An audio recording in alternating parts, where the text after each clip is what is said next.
Irmãos, nós vamos meditar na palavra de Deus nessa noite. Num livro do Antigo Testamento, eu convido os irmãos a abrirem a palavra de Deus no livro de Reis, segundo livro de Reis, capítulo 8, por favor. Segundo de Reis, capítulo 8, nós vamos pensar aqui nos versículos 16 a 24, o reinado de Jeorão. E o nosso objetivo é, numa sequência, como estamos fazendo com os reis de Judá, trabalharmos, estudarmos um pouco da biografia, de maneira biográfica e aplicativa, de mais um rei de Judá. Este rei que, não aqui no texto de Reis, mas em Crônicas, nós leremos o texto lá, partiu sem deixar saudades. É o tema da nossa meditação nessa noite. Jeorão, um rei que se foi sem deixar saudades. E por que, né? Uma pessoa passa pela vida e vai embora sem deixar saudades. Isso intriga a gente, né? Porque a nossa vida, ela é aprendida, nós aprendemos a viver. E, teoricamente, ensinamos pessoas a viverem também. Sejam nossos filhos, nossos irmãos menores, nossos amigos, algo assim. Então eu quero ler o texto e vou pedir às crianças que, quando vocês começarem a desenhar, vocês desenhem a família de vocês, porque nós vamos aprender que esse rei não entendeu a família.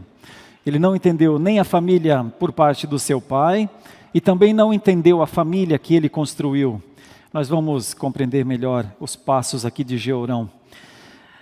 Então as crianças desenharão a sua família, depois o pastor vai explicar alguma coisa dentro deste desenho, dessa ilustração, tá? Desenhem ali o papai, a mamãe, desenhem vocês e pensem, se vocês quiserem atribuir alguma característica ao papai ou à mamãe ou a vocês mesmos, como vocês consideram os seus pais, o seu pai, a sua mãe, como você considera seu irmão, sua irmã, se você tiver.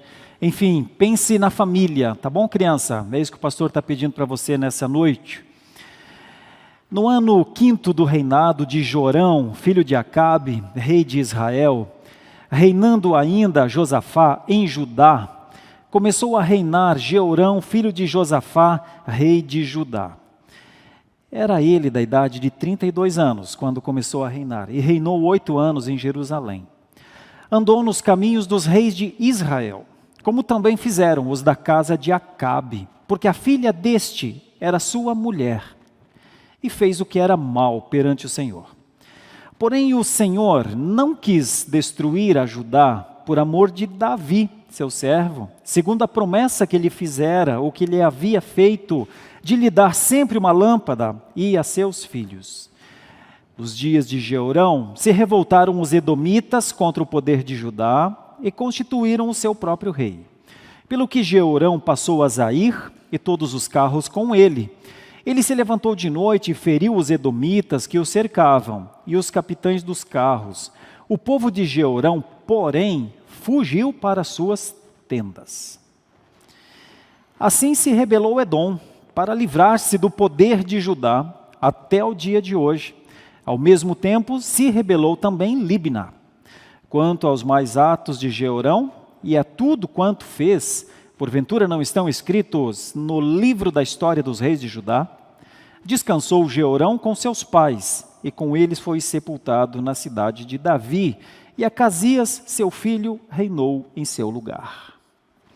Meus caros irmãos, eu quero falar nessa noite, o tema é este, o rei Jeorão, rei de Judá, um rei que partiu sem deixar saudades.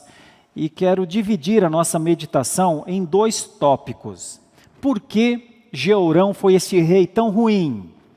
Por que ele foi um rei assim? E eu vou tentar defender 2 ideias aqui. A primeira é que ele foi infiel. Então, uma das causas de um trabalho tão ruim, de um reinado tão ruim, foi a infidelidade. E a segunda causa é a indiferença.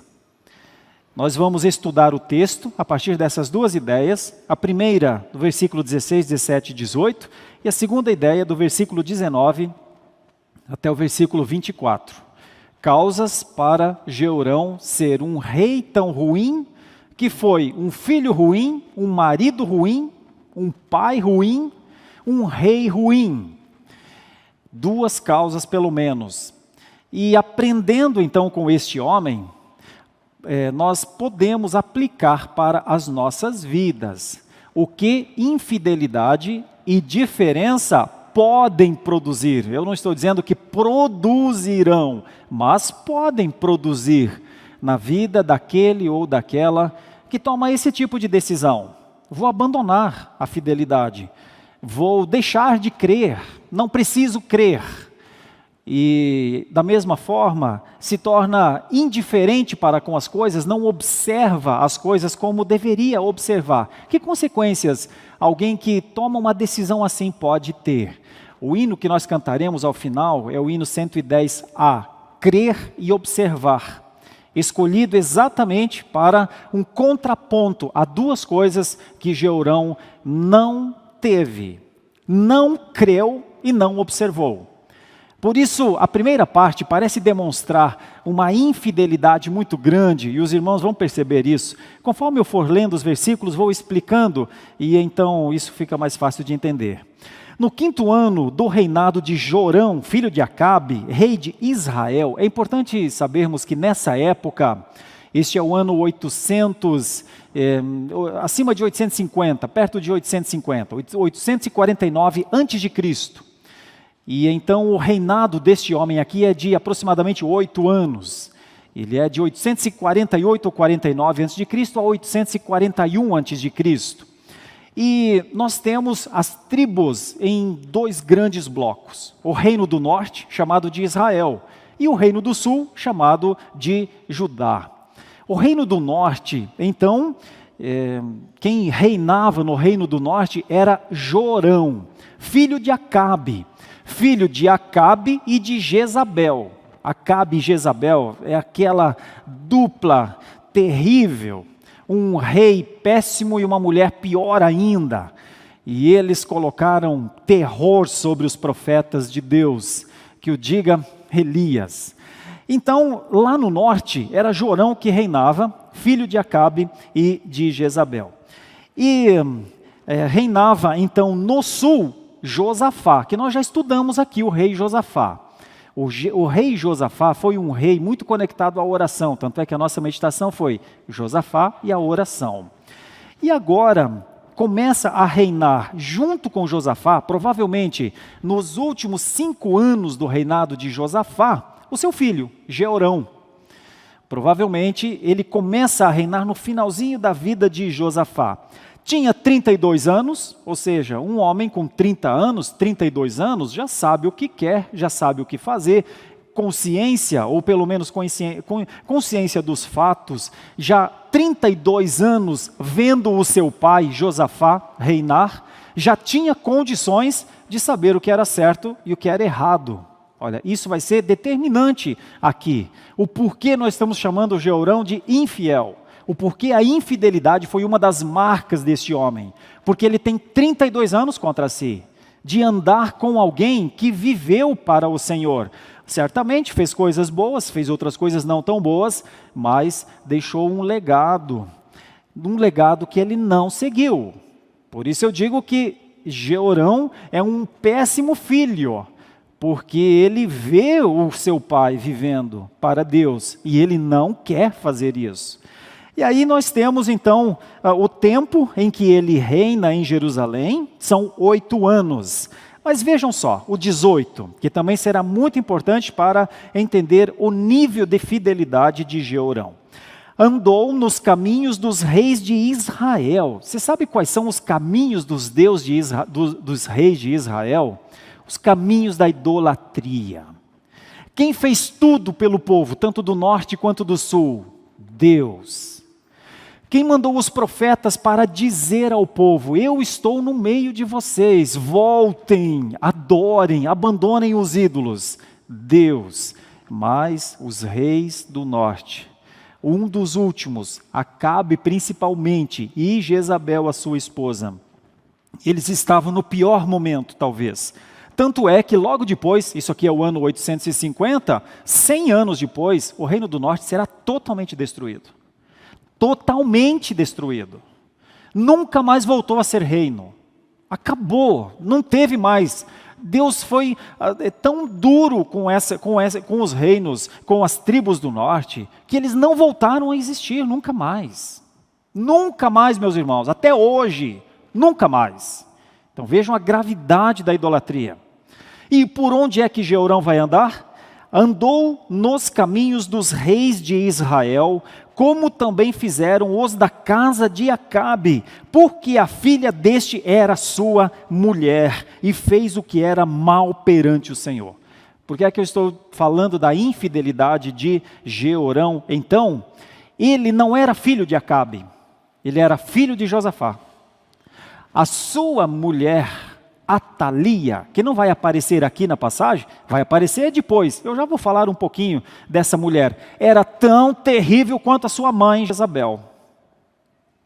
E então Jeorão, filho de Josafá, com 32 anos de história nos caminhos do Senhor, ouvindo as profecias dos profetas que estavam ali cuidando daquele povo, ao se casar com a filha de Acabe e Jezabel, não tem só uma prática ruim como filho, passa a ter uma prática ruim no lar.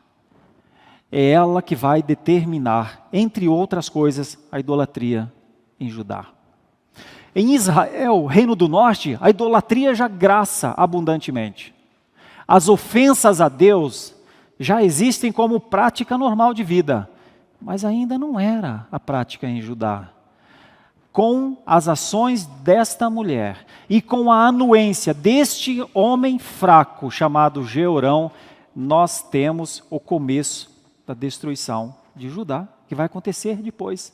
Então, o que é a infidelidade de Jeorão, meus irmãos? Num primeiro momento, ela é uma infidelidade ao seu pai, a aliança que o seu pai tinha.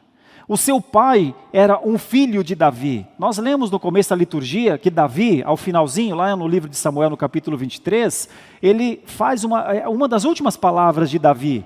Ele disse: eu sei, Senhor, eu sei que o Senhor vai dar permanência a este trono, eu sei. E o Senhor já falou isso para mim, e falou mesmo.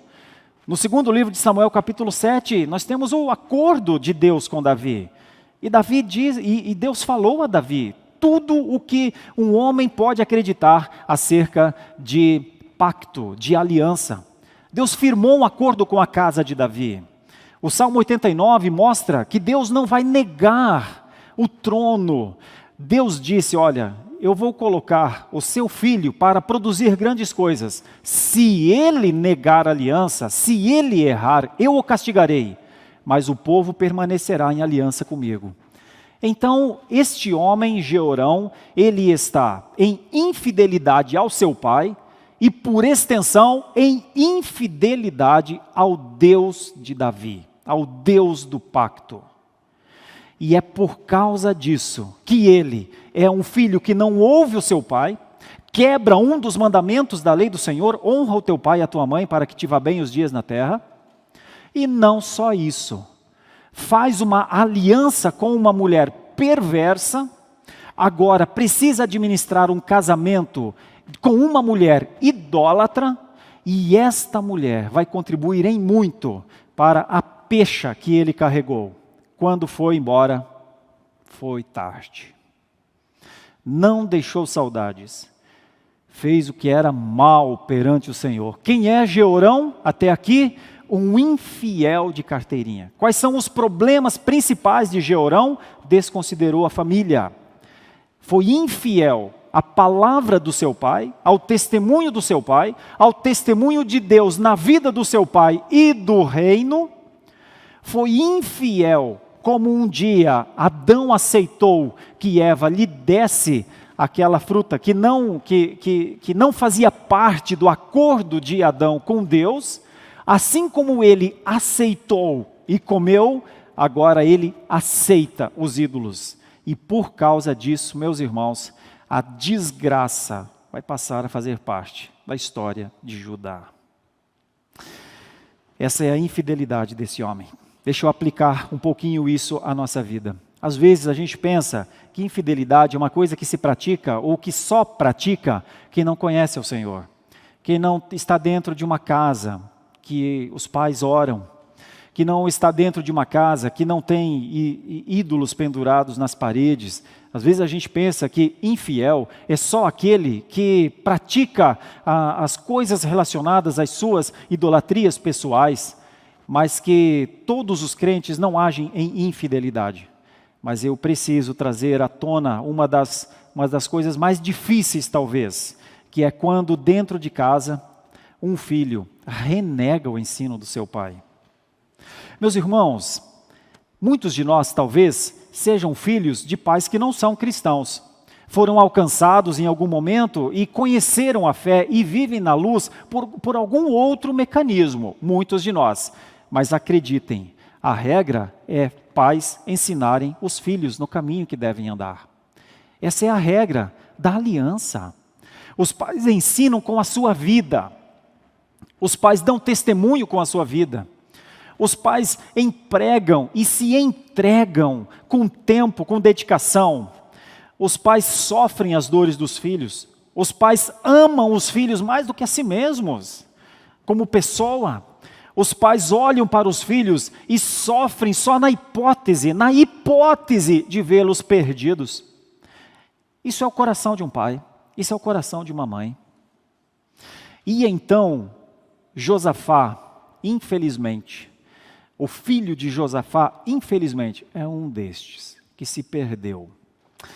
Nós temos aqueles que conhecem a fé através dos pais, ou que viram a fé primeiro nos pais antes de tê-la. Honrem aos seus pais com gratidão, porque eles podem não só ter lhes trazido a vida biológica, mas eles podem ter lhe trazido a vida espiritual, a vida que vai além da sua biologia. E se você é um herdeiro das doutrinas sagradas, não importa se ele é presbiteriano ou se ele não é presbiteriano, eu estou falando de fé, estou falando de coisas principais, estou falando de fé em Jesus, estou falando de crença milenar. Se você conhece a fé pelo caminho da sua família, veja a fidelidade de Deus aí. A fidelidade de Deus alcançando a geração e talvez alcançando você. E se você foi alcançado por este ato da fidelidade de Deus, por seus progenitores, então eu vou colocar uma responsabilidade enorme em você agora.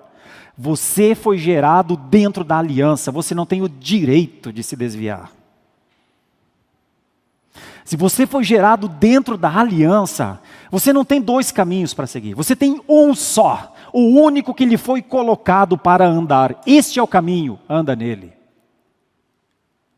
Se você é um filho da aliança, você não pode ser um filho rebelde da aliança. Você não pode ser um filho infiel da aliança. Pode ser que o seu pai ou sua mãe nem saibam que estão dentro da aliança. Mas nós somos aliancistas. E nós cremos no tu e tua casa. Várias vezes a Escritura nos mostra a casa sendo alcançada. Nós vemos Josué dizendo, eu e a minha casa serviremos ao Senhor. Nós vemos Pedro dizendo depois do sermão em que 3.000 foram convertidos, creiam em Deus e serão salvos, vocês e as suas casas. Nós cremos dessa forma, quando Paulo falou ao carcereiro em Filipos, ele disse, o que faço para ser salvo? E então Paulo disse, é muito fácil, creia. Ele não tinha poder para crer, mas se Deus desse poder para crer, seria salvo, ele e a sua casa. E ele levou Paulo para casa. Percebem o que é aliança, meus irmãos? Aliança é um plano de Deus. E todos aqueles que são herdeiros dessa aliança precisam honrar. É nisso que eu digo. Os filhos da aliança precisam saber que estão dentro da aliança. Eles não podem negar o poder de Deus. Como poderemos dizer que conhecemos a Deus se o negarmos nas nossas práticas, como disse Tiago? Como poderemos viver dentro da aliança e argumentarmos talvez contra Deus e acharmos que não precisamos reagir positivamente a essa graça tão grande que Ele nos deu de sermos chamados filhos da aliança? A infidelidade é um risco para os filhos da aliança, sim. Práticas infiéis, desconsideração aos seus pais, desonra aos seus pais. Aqui nós temos a quebra de um dos mandamentos da lei de Deus. Toda e qualquer desonra de um filho a um pai terá implicação terrível na vida desse filho. E olha que ele não precisa nem ser crente. O pai não precisa nem ser crente. É só porque é pai. Por que eu digo isso, meus irmãos? E querendo aplicar principalmente aos mais novos. Porque nós estamos vivendo tempos em que os mais novos não consideram seus pais com a honra devida aos seus pais. E nós, como igreja histórica, precisamos resgatar isso. E às vezes pais permitem que filhos os tratem como quaisquer pessoas do mundo. E um pai nunca será qualquer uma pessoa do mundo. Nem uma mãe nunca será qualquer pessoa do mundo. A honra é uma prescrição bíblica. Este homem infringiu essa prescrição bíblica. Nós podemos dizer que esse homem não andou no caminho que o seu pai preparou para ele. Não andou, e a consequência disso vai ser terrível. Todas as vezes que um filho da aliança age contra o seu pai, em desonra ao seu pai, precisa se preparar. A vida lhe será difícil e merece que seja difícil. Embora isso possa ser estranho até de ouvir. Mas não se espera muita graça da parte de Deus para um filho que desobedece ao próprio Deus. Este homem desobedeceu não só a Josafá, mas ao Deus de Josafá. Tem um outro aspecto aqui, que é sério também, eu chamo de indiferença. A indiferença de Jeorão vai trazer consequências gravíssimas. Nós temos aqui do versículo 19 para frente, uma resposta à infidelidade, uma resposta misericordiosa de Deus no versículo 19, por causa de Davi, no versículo 19, mas é um atenuante só de conforto para saber que o Senhor Deus não abandona o povo. Logo a seguir, vem todo o trato duro com Jeorão. Versículo 19, porém o Senhor não quis destruir a Judá por amor de Davi, seu servo. Entenda, o Senhor poderia destruir a Judá se quisesse por causa disso. Ele não fez, não por conta de Jeorão, por conta de Davi, por conta da sua palavra a Davi. Segundo a promessa que ele fizera, o que ele havia feito, de lhe dar sempre uma lâmpada e a seus filhos. Ok, então o povo não será destruído, mas veja o que acontecerá com Jeorão e com o próprio povo. Nós veremos isso daqui a pouquinho, no paralelo com o 2 de Crônicas. Nos dias de Jeorão se revoltaram os edomitas contra o poder de Judá e constituíram o seu próprio rei. Pelo que Jeorão passou a Zair e todos os carros com ele, se levantou de noite, feriu os edomitas que o cercavam, os capitães dos carros. O povo de Jeorão, porém, fugiu para suas tendas. Ou seja, a indiferença para com a promessa, a indiferença para com a confiança em Deus, desestabilizou de tal maneira o reino de Jeorão, que os edomitas se fortaleceram nisso. Os edomitas e também a terra de Líbna, que está aqui logo abaixo, eram dois reinos vassalos de Judá, eram reinos que davam força ao reinado de Judá. Quando eles veem o reinado de Jeorão ruir, quando eles veem que os atos eram inconsistentes, e eu chamo isso de indiferença, e uma indiferença inclusive por conta de Atalia, a sua esposa, e por conta de todos perceberem que Atalia reinava neste lugar, ou pelo menos do ponto de vista da adoração, ninguém adorava mais a Deus neste lugar, nós vemos o reinado deste rei, então, diminuir em força, de maneira que ele perde esses dois poderes, esses dois territórios, alguma coisa altamente vergonhosa para os reis de Judá e de Israel. Lembrem de uma coisa, quando esse povo é levado à terra prometida, quando Deus oferece a terra a este povo, então Deus oferece a terra para que eles cultivem-na, para que eles adorem ao Senhor, para que eles ensinem aos seus filhos, para que eles sejam testemunhas da glória de Deus frente a todos os outros povos, e uma das maneiras era vencendo grandes batalhas e conquistando aqueles terrenos. Agora nós temos um rei perdendo seus terrenos. Agora nós temos um rei resultado ou envergonhado nas suas derrotas. Meus irmãos, a ladeira abaixo é terrível para Jeorão, por causa da sua infidelidade e por causa da sua indiferença. E só tem um jeito de eu lhe mostrar isso de uma maneira intensa, é pedindo que você abra no segundo livro de Crônicas, capítulo 21. Você perceberá, eu vou fazer a leitura desses versículos, e você perceberá como este rei foi infiel, como este rei foi indiferente. Você perceberá a justiça de Deus na vida desse homem. Algo que nos levará a pensar, e é a aplicação que eu farei daqui a pouquinho. Se a infidelidade pode produzir coisas terríveis na vida de alguém, a indiferença também. Aconteceu com Jeorão. Vejam, capítulo 21, segundo de Crônicas, capítulo 21. Eu vou ler e você vai acompanhar. Se você tem a Bíblia, leia na Bíblia. Se não, acompanha. Se os nossos irmãos puderem colocar aqui na TV, pode ajudar também. Vai contar a história. Descansou Josafá com seus pais, foi sepultado com eles na cidade de Davi, e Jeorão, seu filho, reinou em seu lugar. Teve estes irmãos, agora você vai ver o quanto esse homem era mau. Teve estes irmãos, filhos de Josafá, Azarias, Jeiel, Zacarias, Azarias, Micael e Cefatias. Todos estes foram filhos de Josafá, rei de Israel. Seu pai, que era Josafá, lhes fez muitas dádivas de prata, ouro e coisas preciosas, e ainda de cidades fortificadas em Judá, dentre elas essas outras que nós falamos aqui, Edom e Libna. Porém o reino deu a Jeorão, por ser o primogênito. Agora vejam, tendo Jeorão assumido o reino de seu pai, e havendo-se fortificado, matou todos os seus irmãos à espada, como também alguns dos príncipes de Israel. Era Jeorão da idade de 32 anos, quando começou a reinar, e reinou 8 anos em Jerusalém. 8 anos reinando, sabendo que havia matado todos os seus irmãos. Andou nos caminhos dos reis de Israel, como também fizeram os da casa de Acabe, porque a filha deste era sua mulher, e fez o que era mal perante o Senhor. Isso também está lá no segundo livro de Reis.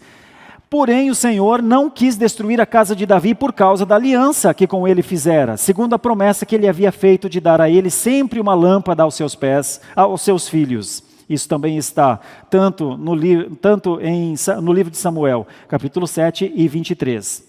Nos dias de Jeorão se revoltaram os edomitas contra o poder de Judá e constituíram o seu próprio rei.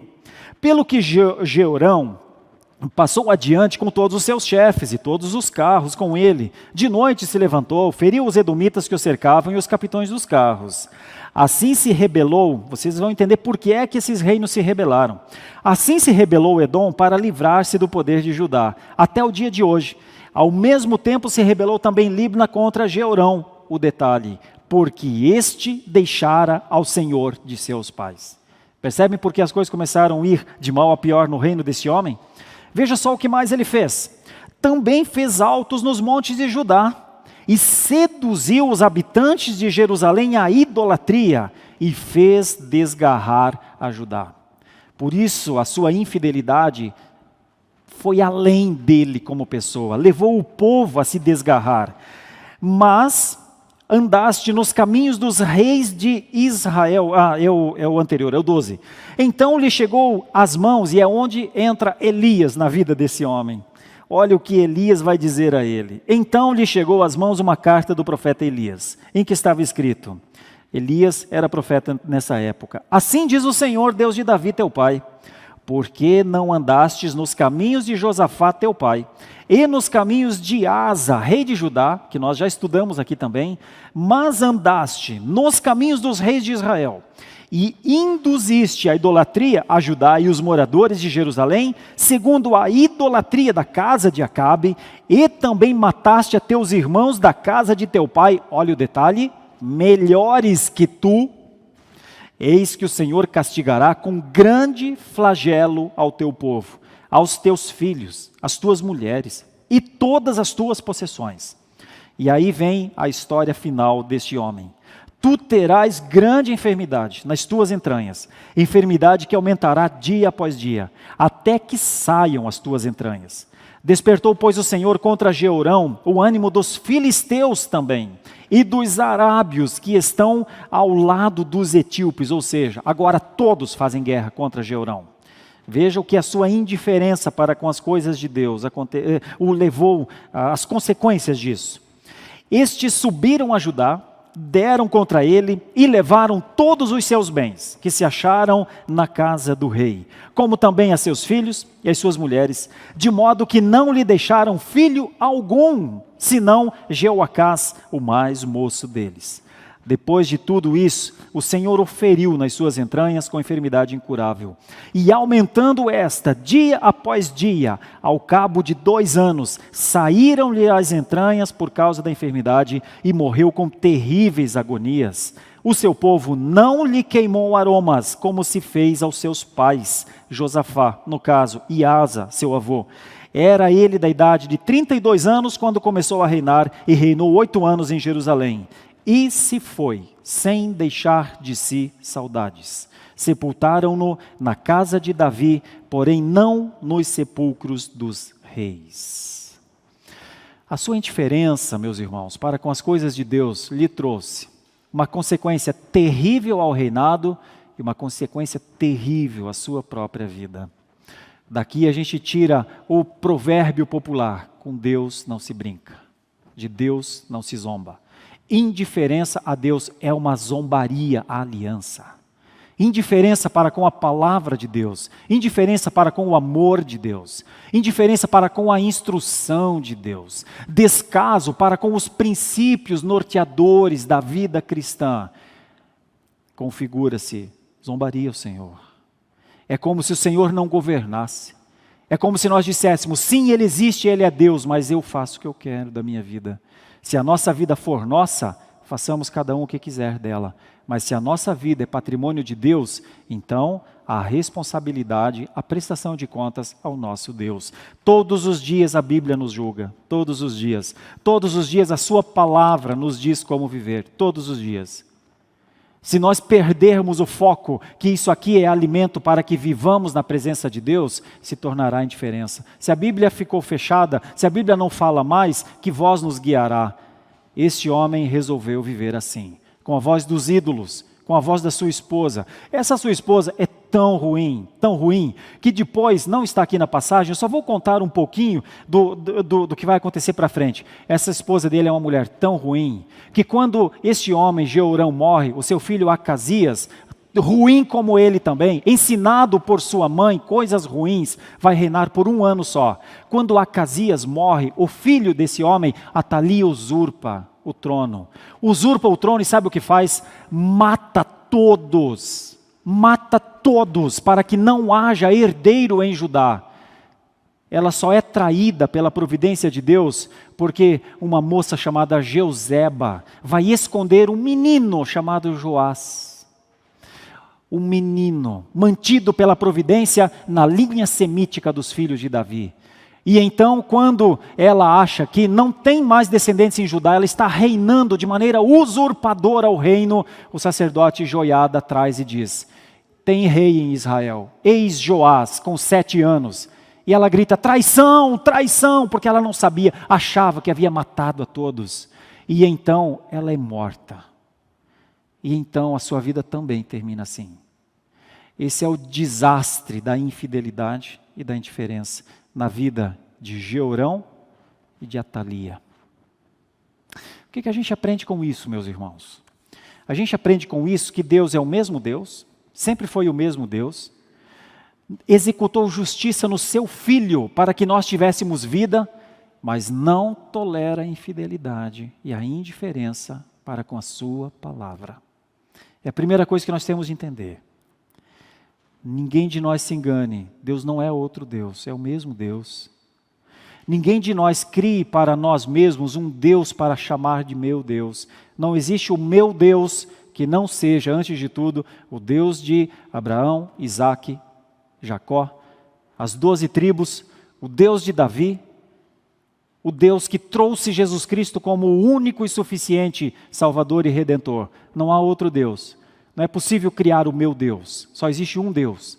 E eu só posso compreendê-lo na beleza da sua santidade, para adorá-lo, para que o meu coração seja moído, para que o meu coração seja combatido, para que eu não queira colocar uma coroa na minha cabeça e reinar. Esse homem quis colocar uma coroa na sua cabeça, mas a sua coroa foi despedaçada. Sua casa foi despedaçada. Vejam a gravidade da infidelidade e da indiferença. É o grande alerta, talvez, para os nossos dias. Nós estamos vivendo tempos em que infidelidade e indiferença não parecem mais pecados, mas são pecados. São pecados. São pecados que precisam de arrependimento. São pecados que precisam de consagração. São pecados que precisam de um choque, de um combate. Nós somos tentados a sermos infiéis constantemente. As tentações estão batendo o tempo inteiro nos nossos ouvidos. Nós somos tentados constantemente a uma indiferença às coisas de Deus. É uma tentação. Nós precisamos resgatar aquilo que o Senhor Jesus Cristo pediu e ensinou aos seus discípulos, quando eles deveriam orar. Pai nosso que estás no céu, santificado seja o teu nome, em determinado momento. Senhor, livra-nos do mal, não nos deixes cair em tentação. Irmãos, nós não podemos nos orgulhar de uma fé que não seja uma fé viva. Nós não podemos achar que a fé é alguma coisa que nós possamos administrar. Nós só temos fé de acordo com o quanto nós choramos na presença de Deus, pedindo que o Senhor aumente a nossa fé. Irmãos, nós nunca teremos fé suficiente em nós para dizer, Senhor, não precisa me dar mais fé. Nós não temos um medidor de fé em nós que nos dá a tranquilidade, agora eu estou bem, nada mais me toca, porque eu tenho fé. Meus irmãos, este homem desconsiderou duas coisas: não creu em Deus e não observou as instruções do seu pai. A minha perspectiva é que nós olhemos para um texto como esse e pensemos, o que é honrar o pai e a mãe para mim? O que é observar as coisas de Deus para mim? Como eu posso dizer, eu não ajo como Georão? Como eu posso dizer, eu não fujo da aliança que Deus fez com a minha casa? Como eu posso dizer, eu não vou deixar os meus filhos se perderem, porque eles também fazem parte da aliança? Se assim Deus quiser nos dar filhos. Como eu vou dizer, Senhor, eu não posso perder de vista que eu preciso observar os teus atos, as tuas formas de conduzir? Como nós vamos dizer, Senhor, nos dê olhos abertos para que a gente vigie, para que o gosto da nossa vida seja ver os teus grandes feitos? Como nós vamos fazer isso? Se não for pelo caminho do arrependimento, do sofrimento pelos nossos pecados, da confissão dos nossos pecados. Georão não teve tempo para fazer isso, por isso passou para a história como um homem que não deixou saudades. Você já pensou na hipótese de no dia em que eu e você partirmos desta, não ficar nenhuma saudade? A gente sempre acha que fica, né? Mas aqui tem um homem que não deixou saudades. Que Deus nos ajude, que Deus nos dê graça, que Deus santifique a nossa vida. Que nós olhemos para aprender com o homem mau, coisas sobre fidelidade, sobre crer. Que nós consigamos aprender com um homem indiferente às coisas de Deus. Que nós aprendamos a observar. Que nossos filhos aprendam. Que esse desenho que eles fizeram agora da família possa ser para eles a ideia, o conceito imagético deles, da honra ao pai e à mãe. E ao mesmo tempo da responsabilidade que o pai e a mãe têm com os seus filhos por conta da aliança. A família é a aliança mais visível para nós aqui, é o acordo que nós temos, é o acerto que temos. Nós moramos dentro de uma casa ou convivemos dentro de um círculo. Mas as famílias existem para Deus, para glorificar a Deus. Georão perdeu isso, Atalia perdeu isso, Acasias, o seu filho, perdeu isso. Josafá não viu a bênção da aliança no seu filho, depois verá no seu bisneto, chamado Joás. Claro, ele já na glória, mas nós sabemos que Deus preservou em Joás a linha semítica, porque Deus é misericordioso. Que Deus tenha também misericórdia de nós. E que quanto mais nós compreendermos que nós estamos dentro da aliança, mais compromissos nós firmamos com o nosso Deus. Oremos. Feche seus olhos, vamos falar com Deus. Senhor, nosso Deus, olhando para um texto assim, tão difícil, Senhor, ver o teu amor, ver a tua provisão e ver a infidelidade e a desimportância para com coisas tão significativas, como, por exemplo, um reino que deveria ser para a tua glória. nos entristece só de ler a passagem. Mas, Senhor, a maior tristeza talvez para nós é encontrar infidelidade e indiferença na nossa vida. Então ajuda-nos, Senhor, o Senhor que conhece a cada um de nós, ajuda-nos a compreender a importância da fidelidade, a importância de se crer. Ajuda-nos a compreender a importância de termos os olhos bem abertos para perceber os teus atos e glorificarmos o teu nome. Ajuda os nossos filhos, Senhor, por favor. As crianças que estão fazendo esse desenho agora, ajude, Senhor, a cada uma delas, para que possa professar cedo essa fé viva no seu Filho Jesus Cristo. Essa é a nossa oração, em nome de Jesus. Amém. Muito obrigado por nos acompanhar até o final deste vídeo. Para receber mais reflexões e ficar por dentro dos próximos conteúdos, te convidamos a seguir as nossas redes sociais que estão na descrição. Alguns vídeos aparecerão na tela caso queira continuar nos assistindo. Abraço e até a próxima.